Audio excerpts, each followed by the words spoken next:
I arrived first. I'm aware. I'm not sure why we're doing this. I don't know what good it'll do. I'm a little uncomfortable just being in this room together. It must be very strange for you, having been out of the spotlight for so long. At least I have made appearances here and there, and even been honored once or twice. But I must say, Joan, the years have not diluted the estrangement. I still don't feel very sisterly towards you. I feel the same. Why do you think I was given second billing? Why, Livvie, I did all the big things first. Married, Academy statue. First, yes. First still counts. Chronological order, I suppose. I am only 15 months younger. 15 months. Dear sister, does it matter at this point? Probably not, but being younger does have its advantages. Not 15 months. 15 years, perhaps. Even 15 years at our age wouldn't help very much. Do you feel fortunate to have made it to 97? I'm not sure. Yes, I think I am grateful. But it's not our world anymore, is it? There was a song many years ago that had the lyric, "And when the world is through with us." I think the world has been through with us for quite some time. And I think our television appearances, or public ones, are to throw us old gals a bone of appreciation for how things were in that golden age of Hollywood. And we know that all that glitters, whatever fans we had, have forgotten us. Practically all the fans we had are either dead or senile. Well, there must be some left. After all, we were invited here. People must be interested. Yes, thanks to that marvelous non-stop movie channel. And that equally marvelous young man and my good friend, who knows more about movies than L.B. Mayer. We'll stay young forever. On film, anyway. Yes, that's true. But this interview is being done by the best in the business. Top notch. She does these specials, they are called, and they are very popular with the audiences. We should be honored. She should be honored. Well, it's advertised everywhere. We're making news, Livvie. Actress sisters make first TV appearance together. Are we the first, really? There are other actress sisters. You just love that word first, don't you? You can't seem to let it go, can you? If it makes you feel better, your name appears first in the ads. We're being paid a tiny fortune for this. I suppose at our age the money doesn't mean that much. I think we were just both curious. Do you suppose they'll give us a script? This isn't a picture, Livvie. They just want to ask us some questions. An interview about our experiences in the movies. Times have changed, Joan. No one cares about our experiences in the movies. They want juicy gossip. Well, what can we tell them about that? We steered clear of that kind of nonsense. After all, I'm Joan Fontaine, not Joan Crawford. But you can tell them a few things, I'm sure. Whatever do you mean? Errol? Ah, yes. An extraordinarily handsome, rugged, virile man. Yes, he was.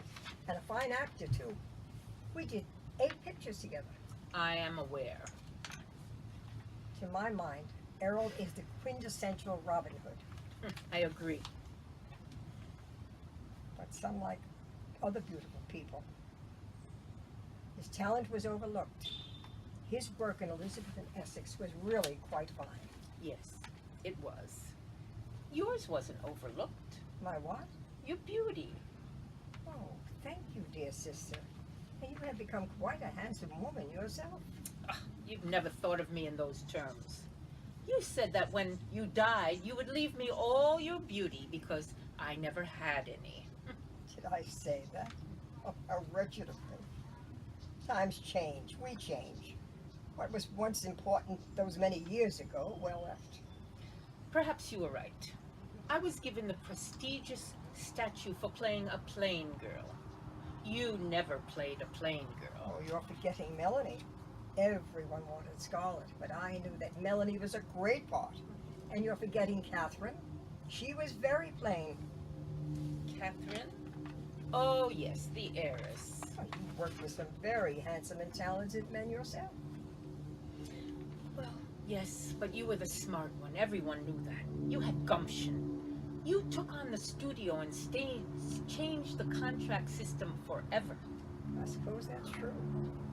We made those studio men rich, and we were treated like indentured servants. It couldn't go on like that. Do you think we should have brought our Oscars to show the audience? I'm sure the audience knows what an Oscar looks like. Besides, they're too heavy to carry.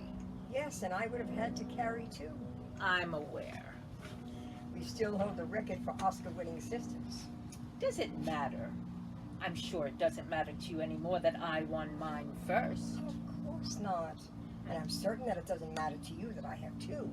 And they are heavy, aren't they? I hold a record myself, you know. What record is that, dear? You know perfectly well that I'm the only Hitchcock blonde to have won the statue. And since he's dead, that record will stand in perpetuity. How did we start this silly conversation? Errol. Oh, beautiful man. He loved you. He truly did. He loved all women. You know, I don't know, but I think they've put out quite a spread. And thank heaven we don't have to worry about our weight anymore. Remember how we had to starve ourselves back then? Not really. I never gained weight no matter what I ate. How fortunate for you. I'm not hungry, just curious. About how we would get on trapped in this room together? Yes, of course. But I was thinking about all the great stars and dignitaries and politicians that have been in this quote-unquote green room. And the flowers are glorious. It's not named for the color of the walls. I know that. But we're not nervous, are we? Not in the least. We're all pros. We've long passed that business of green turning green with fright. Well, nerves are hard on the stomach. Seems to me that a little food deprivation and a dash of stage fright brings out the best in performers. I hope they'll call us soon. And I hope she keeps the conversation light. She won't. In our time, everything was glossed over with a nice spread in Photoplay magazine. I think it's just fine to keep secrets. They wrote about us. They asked us, didn't they? People love gossip. That hasn't changed. Then we should give them something to talk about. Errol again? No. Revealed. The two Oscar-winning actress sisters tell all. They weren't fighting. They didn't hate each other. It was a publicity stunt. I never hated you. Yes, you did. I might have been the first, as you say, in some things, but you wanted to be the only, and Mother agreed with you. She didn't like me at all. She was probably shocked to find herself pregnant again so soon. I never even had my own clothes as a child. Why, you would come and just... Yes, I know. I took the scissors to them. It was childish, but I could not abide your wearing my dresses. But why? They hung differently on you. Whatever do you mean? They looked better on me. You had made the prettiest frock look drab. I suppose de Havilland looked better on you, too. Did all right with the name you chose. De Havilland was my name, too. My birthright. Mother forbade me to use my own name. She was protecting me. Of course. She liked you best. No. I think she wanted to protect my image.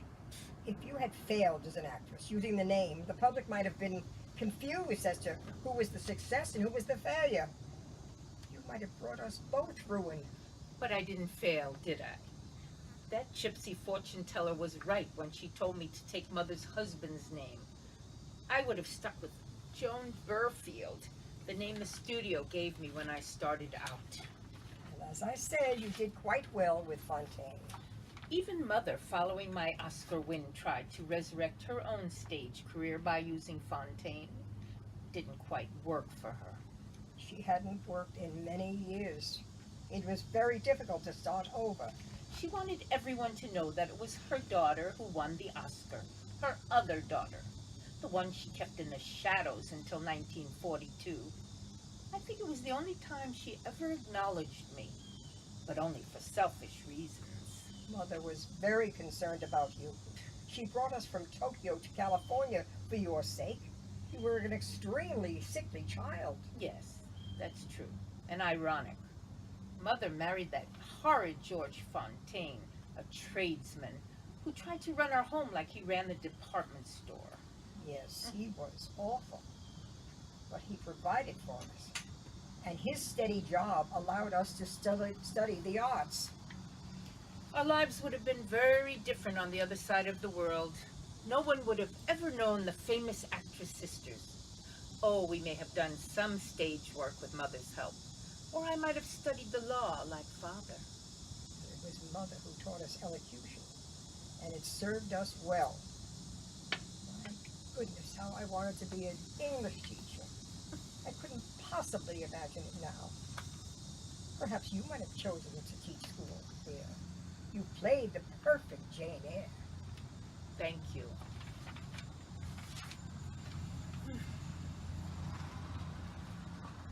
You know, you could have taken my hand, or looked my way, or even smiled at me.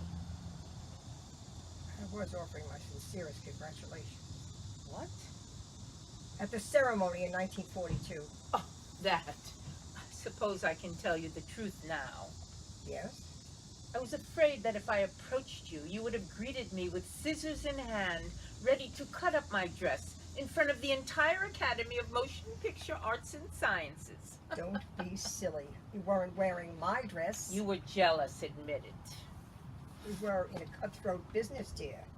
Everyone is jealous of other people's success. It's beastly, but true. And they don't call it the coveted trophy for nothing. Well, you certainly got even with me. By winning, too? Well, perhaps. But more than that, well, does it really matter now? You brought it up. You started this by bringing up 1942.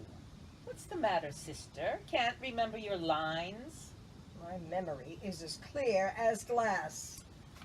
I do wish they would call us to go on. This is most disconcerting.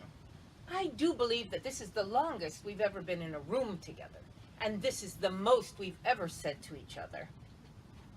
You know, I wonder if we're being filmed in here. Perhaps the network wants this to be a catharsis or a kind of therapy for us. I think we're being watched somehow. Maybe it's Mother, shocked that we are here together. Maybe it's Mother watching over us. She would not be watching over me. She might be keeping an eye on me, ready to strike me with lightning if I do or say anything. Thank heavens that's settled. Our brains are still working. Oh, there's no talking to you. No, sister, not for decades. If you stood up for me with Mother, she would have given me a chance. I was looking out for her. You remember? She was just too old to have surgery, but she listened to you. The gospel according to Olivia. She came through that surgery just fine. We are strong. We survived. You once said that we were not passive people. How true. It wasn't just Mother. It seemed that you had your hand in my life. You were always there, somewhere, silently hovering, haunting me, thousands of miles away. You were always there. In your mind only. I hardly gave you a thought. You must have given me some thought. You spent a lot of time with my daughters. They must have reminded you of me, no? You should have given them a chance, Joan. You were angry with them for loving me. You were angry with Mother for loving me. You were just angry. I had every right to be. Perhaps I was favored. It happens in every family. I think you were the lucky one. From the start, you had that kind of built-in motivator. What motivator was that? The need to best me. I wasn't like you. I didn't have your obsessive drive to succeed. No, not to succeed, but to show me up. It would have been the same if we had been lady plumbers. Your obsession was to gain approval, if not from Mother, then from the public. You've succeeded, Joan. Put it to rest. You were cruel, Livvie. Remember the party I gave in your honor? Way back when. An olive branch, if you will. You sent a potted plant with your regrets. I had to introduce all the guests to a geranium. I don't recall that, but it does sound unforgivable. Ugh, you're a clever one, Livvie, but you don't fool me one bit. You'll go to your grave knowing that I was given the Oscar first. And everything that followed was born of that night in 1942. Livvie. Olivia.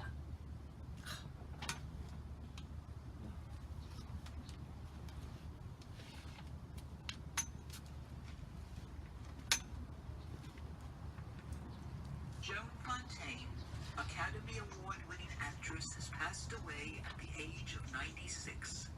She is survived by her 2 children and acclaimed film star sister, Olivia de Havilland.